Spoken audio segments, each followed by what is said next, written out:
and welcome to the Pragmatic Product Chat series, where we tackle the biggest challenges facing today's product management, product marketing, and other market and data-driven professionals with some of the best minds in the industry. I'm Rebecca Kalogeris for Pragmatic Institute and your host for this episode. Today, we're going to focus on something very near and dear to my heart. As many of you know, I did start in advertising. I am a brand person at nature. I think telling and building your brand story effectively is so critical. So today's guest, Jim Pietruszynski, is the CEO of SoulSight, a brand design agency with 30 plus years of experience in building really emotive brands that move, right? Jim draws inspiration from human truths and an empathetic approach, offering compelling creative thinking. He's worked with lots of brands that you've definitely heard of, Kraft Heinz, Coca-Cola, Pfizer, and has got a lot of awards. He's got a lot of experience, so I think he's going to bring some great insights into the conversation. Welcome, Jim. Thanks for having me, Rebecca. Well, it's our pleasure. So one of the things, Jim, that I always like to start with is sort of your origin story. Like, how did you get where you are today, and why are you so passionate about what it is that you do? So origin story, how far back do you want me to go? Childhood or? It's like, show me where this passion for brand really came from. Yeah. So I graduated with a Bachelor of Fine Arts in Graphic Design from Iowa State University, a state school. Actually do have a very good program and still maintain a very good program of a number of individuals that have been successful from many of friends of mine that own their own businesses or have done well. From the class of, I won't say the date, but the class, from our class. There are, I think my first job into the world of CPG was a company that mainly focused on package design. So doing a lot of CPG for hard goods and food. Mainly those are probably their two main categories, but dabbled a little in a bunch of other little things like sports, some pet food. They were a small company in Chicago, and worked with them for a couple of years and really liked the idea of the dimensionality of the package and design. And at the time I was a designer and being able to create a story around the box. And, I also have a background in cultural anthropology. So the fact that you think about, what we're building are really artifacts for, that are telling to what we're doing today and tomorrow, and what the future, when we look back, what it will tell us about what we've learned. So I really got interested in that point, understanding the insights and all the human insights that went into building those things. And then worked for another really large packaging design agency with large clients like Coca-Cola, Kraft Heinz, and many of the big food manufacturers in the country and companies in the country, in the country, and then I kind of felt like, going back to my origin story, is that the intimate class that I had, where we could be vulnerable and open and give people advice, give opinions, give thought to what we were doing, making sure that there was meaning and story behind what we were developing, and just pausing with a group of people you can trust, I felt like was missing from my career. So I joined with one of the founders of SoulSight, Ann Warner, and this was back in 1997, and started, it was a small group, there's three of us. So started in 1997, three of us, and continued to build the business, working on more mid-sized brands, but then those mid-sized brands grew into larger brands, that then grew into Fortune 100 brands. And the trajectory was up from 2019 all the way until today. So we've always had a good year, knock on wood. So been able to create a culture that really respects brand for what it is and understands that creative is creative, but if it's not touching the hearts and minds of consumers, it's just art. So they're kind of is the mindset in which we've moved forward with. SoulSight has evolved over the years of, we started really, again, in that more package focused space and shopper marketing space.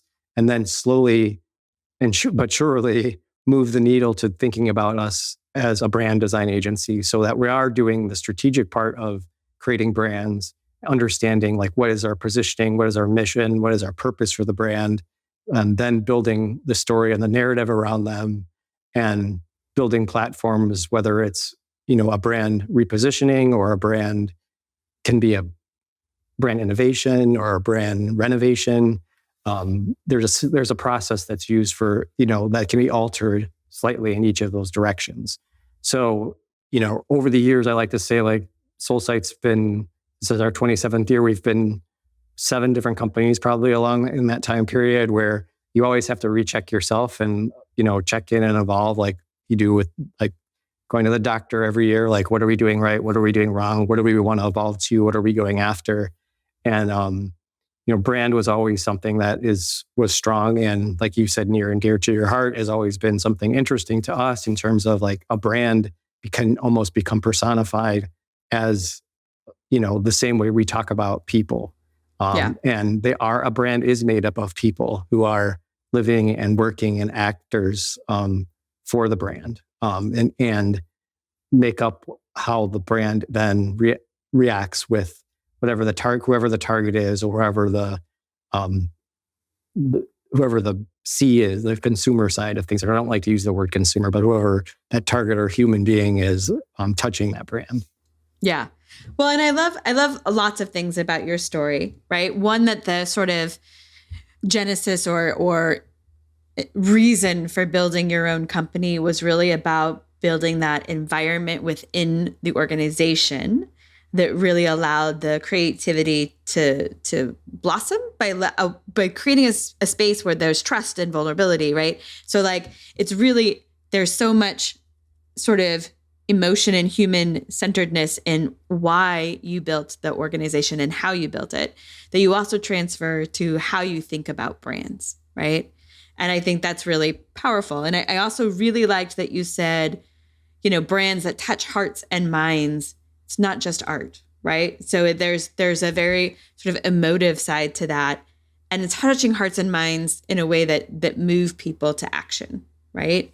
And I think when we think about it's the classic Hallmark commercial, right? Like that is always the most emotional commercials that, when I used to make fun of my mom that she would cry at those commercials. I am now that person. Like there's just something when she is like, oh, darn it, I'm her. But like we think a lot of those really emotional ones, we do think of B2C, we think of packaged goods, we think of personal sort of, B2C brands that really do that. But I think one of the things that I think is really interesting to explore with you is how that still matters in a B2B space. And what does that look like? Do we say, should we make emotive brands? Should we play on those sort of touching hearts and minds in a B2B place? Or is that really, in your mind, nope, that's something we do with B2C? So we've dabbled in B2B also. So I think that the process that we can use in that B2C world does work very effectively in a B2B world also.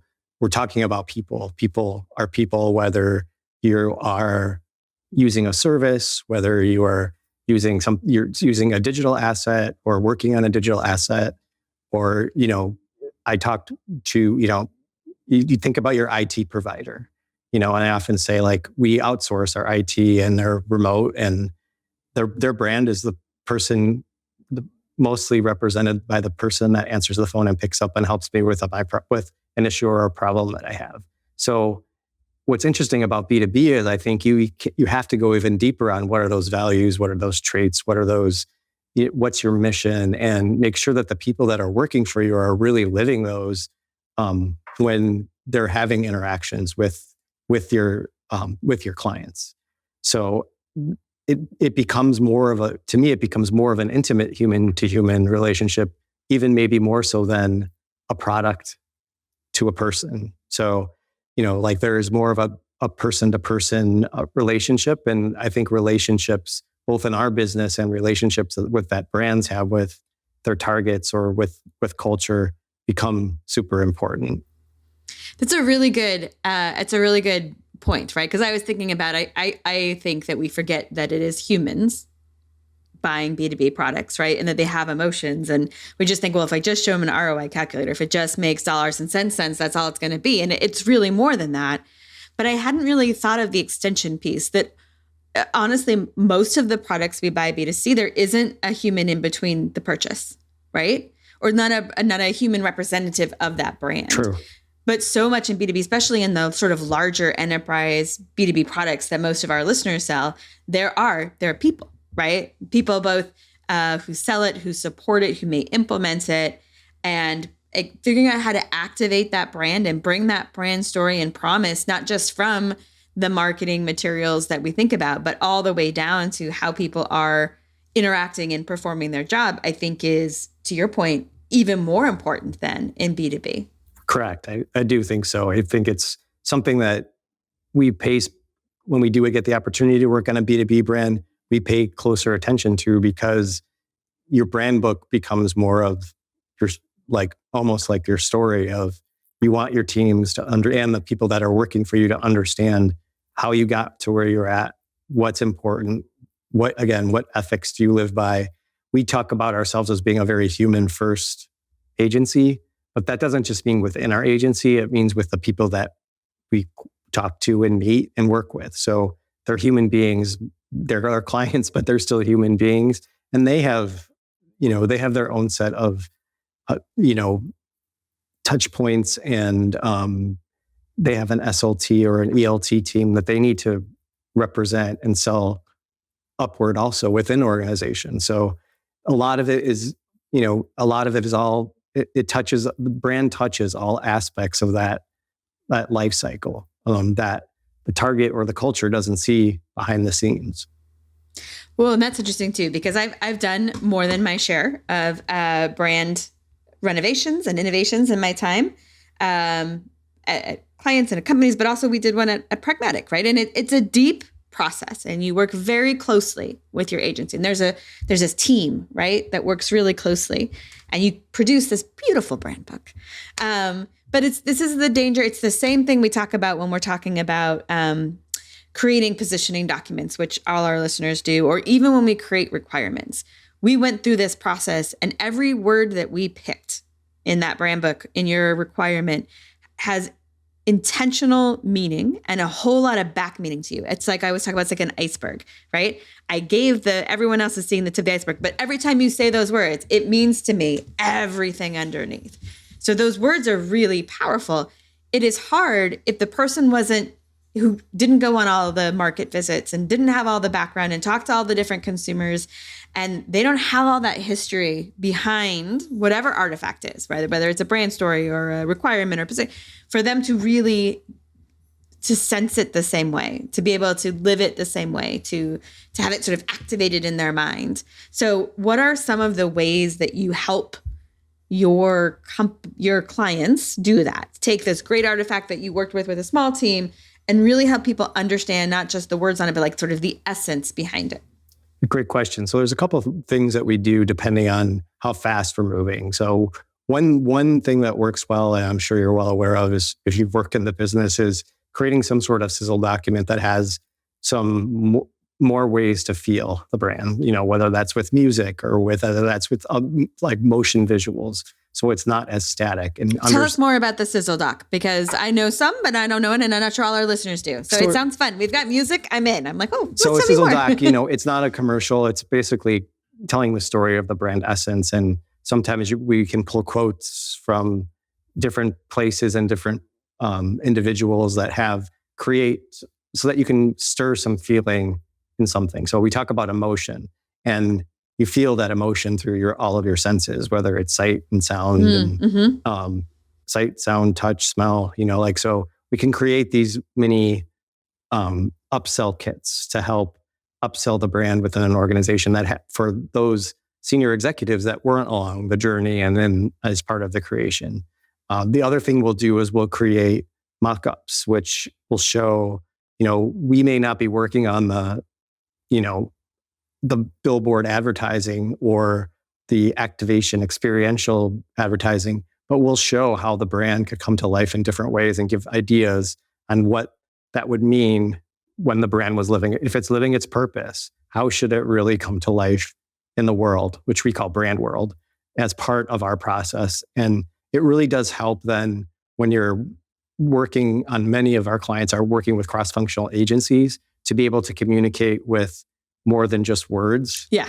But be able to take the visuals, and whether it's a motion visual or a sizzle video, or it is an example of how something might work on a big mural somewhere, what that might look like to get them to feeling and thinking and pushing things in their own expertise. Oh, I love that too, because I'm a word person, right? So like reading things brings pictures to my mind very easily. I'm very comfortable with it. I feel like nice, but everybody learns a different way as well, right? And so I think one of the things that this helps unlock is the different ways. Like for some people, reading does not bring things to life, but a video would, or music would, or, a scent or whatever is going to help it feel more 3D. The more 3D it feels to them, the easier it is for people to translate brand into unexpected areas, right? Correct. If we're really prescriptive, I can tell you what to do when X happens, but that doesn't help you if Y happens or Z happens. What we want you to do is be able to embody it so that you can reflect that brand back, whatever situations you come to. And that means it has to be much more 3D to them than something else. And to your point, it's not just the people in your organization, but we all work with different partners and different agencies and different pieces. And being able to transfer that knowledge makes the partner infinitely more effective.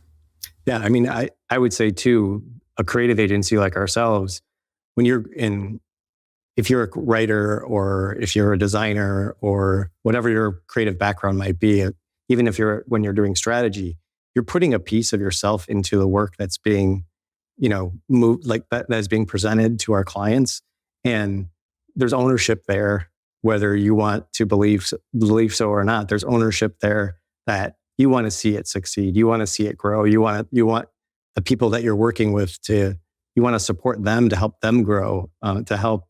And then again, it's that flywheel effect of putting the good forward and putting self forward in a very intentional way, so that brands do grow and clients do see you as true partners and creating true relationships in service to the brand we're working on, not to just our agency, and what it means for the agency. And I think that's something that differentiates a little bit of what we've been told, is that you guys really do care about the work you're doing, and you're not pushy about forcing your own agenda or what you think might be right, but you can listen to understand some of the things that we're up against. And as much as we would love to do sometimes what you recommend, it maybe we're not ready for it yet, Mm-hmm. That is the world of the agency. Often I remember we would win clients by the ideas that were over here, even though the execution wouldn't be nearly pushing the edge, right? But that's fair. It's a path. And there are many other realities that come along kind of in that spot, right? But when we think about the sort of B2B space, and we think about brands, and you talk about listening to the people in the organization, how much of your guys' efforts also are at listening to the rest, to the customers themselves or the consumers, to listening to the markets, right? And trying to kind of balance that internal talk versus the external needs. How do you guys approach that? It's a big part of what we teach. Yeah, absolutely. Stakeholders are part of the stakeholder. The stakeholder is more than just the client or more than just the CMO. Stakeholders have to be the people that you are reaching or touching or communicating with or selling to or trying to provide information. And we do a lot of, in that stakeholder piece, it's always important for us to do some little bit of insight work to understand how do we meet people where they're at, and how do we then, if we're meeting them where they're at and we need more, how do we bring them along for the journey? Especially if they're loyal. If they're loyal to who we are already, how do we bring them along the journey with us, or how do we bring the brand along so that we're leading in culture? We're not just following, every trend that's happening, but we're really listening to what those needs are. And we talk about, human truths and, understanding like our core human truths are like we all want to belong, we all want to grow, we all want to control it sometimes. And then thinking about how those then relate to the brand truth and what does that mean if we can understand how those two align, it then creates a little bit of stability, and I would say some solid, less subjective realities for us, so that we can get out of our bubbles and really understand what we're looking for. It's really interesting too, because we listen to what we call it, like listening to the market, right? We're going out and talking to people, and it's both about the brand story has to be a story they're interested in hearing. It has to be one that we feel credible at. But what you talked about there too is like you want to find, it's both finding things that will resonate with them and there's comfort in, but finding the path forward where you could push them a little. And I'm not sure that's right. Push is maybe not the right word, but if we know we want to move in one direction, how do we bring them along, right? Right. When we talk about that from a product perspective, we're often, if I ask especially my existing customers, what should I do? It's often incremental things and it's very focused. But if my vision is to jump ahead, if my vision is to go from taxi to Uber, and I ask them that they're not going to respond back. But what you're talking about is we're not listening for what that is as much as listening for the path that together I can show them why this endpoint of the brand or the product makes sense. Correct. The software that we use to manage our business, I won't name names, went through a big, major overhaul of what the user experience was like to input our timesheets, to look at our utilization rates, and all the things that you need from a software product to be able to do to run your business financially and be able to resource properly. They went through a big redesign of the entire site, the entire piece of software, and it took thinking like, oh, this will be easy. Everyone will just. It's a great product. Everyone will just transfer over to the new. Everyone will embrace it and love it. Embrace it and love it. It probably took 3 to 4 years to get to really understand and find things that we were used to doing the old way and have them translated a new way. I don't know, that's a case where I think you got to be really careful, because you could lose, if you have a good competitor, you could lose that client. You could lose that service. You could use that service provider. So, yeah. Again, I think there was a miss there in, you look better, you look cleaner, you look more grown up, but I can't figure out, I needed to take a master's class on how to input anything, and then how to get reports back out of it. So it takes time. Like some of those things take time to really listen and get out of our bubble. Like a programmer might be like, oh yeah, I use my 16-year-old daughter. She can figure out something that's wrong on my iPhone in 30 seconds where it might take me an hour. So you got to get out of your bubble and think like, how are people really interacting with your product or your service, and what does it look like for them? And I would imagine there would be some testing in there to understand, where people are going and what they're doing. And I always think that's important. But testing for us and research for us are always learning tools. They're not decision makers. Right. And to your point, it doesn't mean you shouldn't improve your project. Right. Even in great bounds. It's just, how do you bring people along so it's less painful? Because we've all been there. Yes, we've all been there.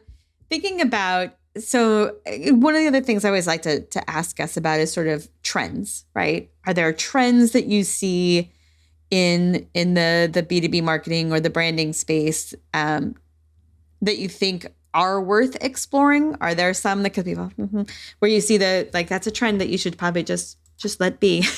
Don't waste your time. So this is our opinion, is branding is a marathon. It's not a sprint. So when we see a lot of, influencers tagged to brands, you tend to wonder, is this short-lived? Is this going to give us a short-lived lift? The influencer marker can hurt you or help you depending on how wisely you're choosing who you're working with, and is that influencer really supporting what your brand messaging and your why? So I think we see a lot of trends with influencers and brands, both in B2B and B2C. And it often makes, sometimes I just wonder, is this stunt marketing? Is this meant for attention? I know the purpose of this brand. This person doesn't fit the purpose of this brand in my mind, but maybe we're going in a different direction to try to capture a new audience, or someone's exciting right now at the moment, and that might make us feel like we're more relevant in the short term. So I think, I see a lot more short-term thinking when it comes to brand, and the willingness to not so much pivot in, like bigger activations, but smaller activations that could have a big or small impact depending on how it's pursued. I mean, there's been errors in the beer industry with, how different cans have been printed with different images that have insulted different demographics in our culture, which it's unfortunate, but it's the world we live in. And, I think some of those touch points can start to snowball into bigger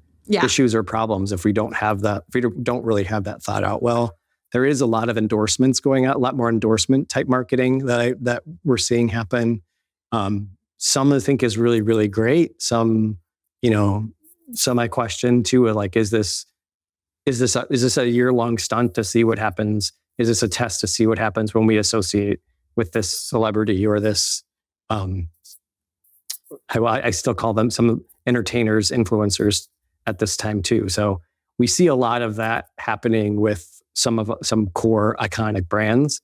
I mean, the latest commercial I saw the other night was the Cleese brothers with cereal. It's interesting. And then, how much connected is the cereal brands that the Cinnamon Toast Crunch that they're eating connected with what is said, on their podcast or in their interviews with the press. It becomes a slippery slope because you're somewhat out of control. Yes, you do not own that. Yeah. You don't own what they do next. Right. Yes. Yes, and yet, I mean, I think the goal there is to kind of ride the exposure they have and the kind of co-opt some of the positive pieces they have as well as those things. But to your point, there's a risk with that, and again, the ensuring that it's very tied into your brand is important. Right. Yeah. Seems like it takes a really deep interview and probably a psychological analysis to understand, really who someone is before the brands decide to partner or co-partner with someone. And I can name some people who seem like they'd be really safe brand representatives who turned into very poor, very poor ones. Never know. It is a risk that you don't have, that you don't own, right? What else? What else do you think, just in terms of building the brand and activating the brand and helping the whole organization sort of reflect the brand? What other things would you really recommend for listeners, or what other things have you seen work very well?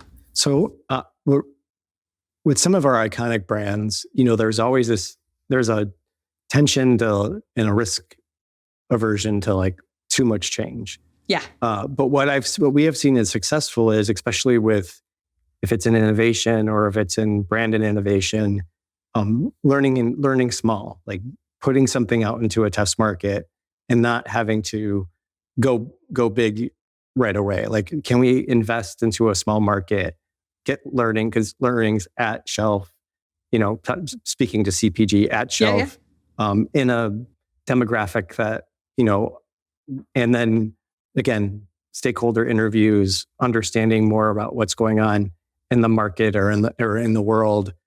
Sometimes that's the cleanest, best way to get research. What we see a lot. What happens is if a brand tries to change or rebrand itself on a scale seems too far off from where they're at, and it doesn't perform as well, they walk away from it. And it's like that courage to like kind of move forward and push forward that we talked about earlier, and bringing people along gets lost because even what we think are minor shifts in branding to someone who's very loyal to the brand sees it as a bigger change. So yeah, I think we could do better at less back end quantitative like performance metrics based on eye tracking and all the science behind that, which is important. We can use it as a tool, but then not just throwing everything out in the dumpster, but then moving forward and doing some more testing that's more in market rather than, something that people are responding to in an environment that isn't the place where they would experience the brand. And then seeing the brand and how things are being shopped very differently now than they were 5 years ago. There's a lot more people making purchases online than ever before. People are ordering their groceries online. People are, buying their clothes online. It's a very different. So that interaction in itself also too, you can get a lot of great learnings even quicker in terms of like understanding who and what and how we can move. But there's also a little bit of, we find there's a little skepticism sometimes with our iconic brands because, I knew they used to be at my grocery store. Am I getting the same, there's skepticism on, am I getting the same brand if I buy it, say off Amazon or, another site that you can, order groceries from? No. And that's interesting too, because we talk about, a lot of our listeners, we work at very large enterprise organizations. And so when we think about change, right, we're trying to do something innovative. It can feel like you're trying to turn a very large cruise ship kind of thing, right? And I think that's what you're talking about too. And so you get some risk aversion, which can often lead to inability to act, which is bad.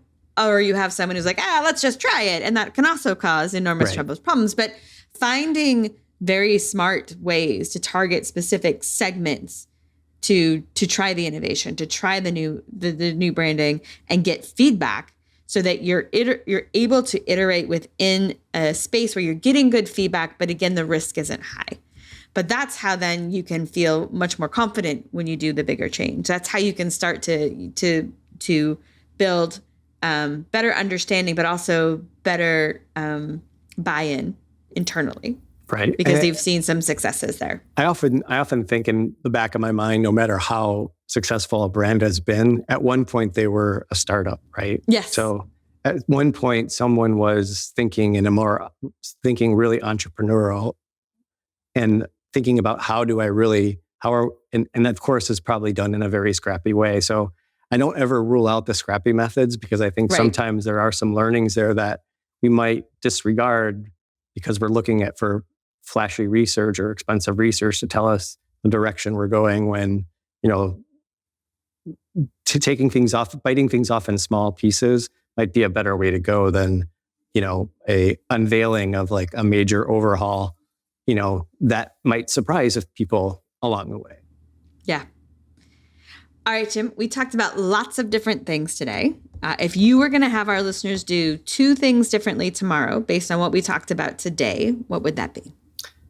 A great question. I would say the 2 things that I think are important, and that authenticity is a word that's often overused, but truly being authentic to as far as like our agency, like your agency as a person, your agency as with the people that you follow with, authenticity goes a long way. And I think the second part is focus on relationships, those human relationships that people have.